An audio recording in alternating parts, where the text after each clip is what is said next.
How to safely remove the camera lens protector on the iPhone 17 or 17 Pro.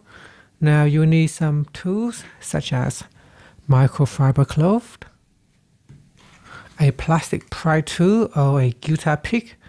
Never use anything with metal, it can cause damages, especially on the iPhone 17 aluminum casing or the housing.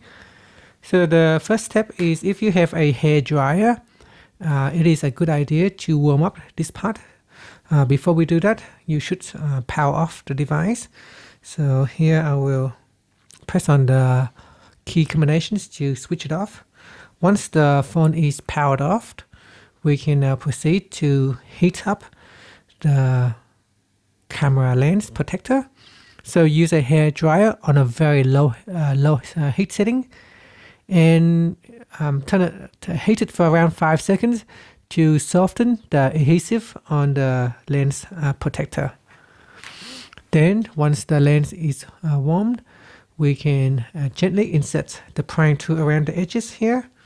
So it will be around here if I zoom in.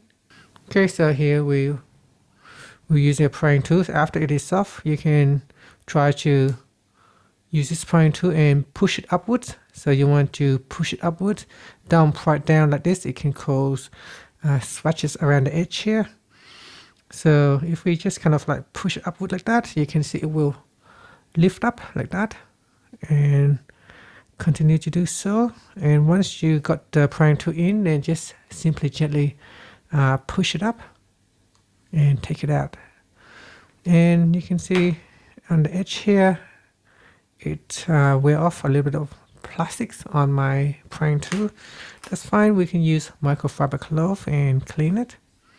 So clean around the lens area. And if you have a new camera lens protector, you can apply it. And that is how you can safely remove the camera lens on iPhone 17 or the 17 Pro or Pro Max. Thank you for watching this video.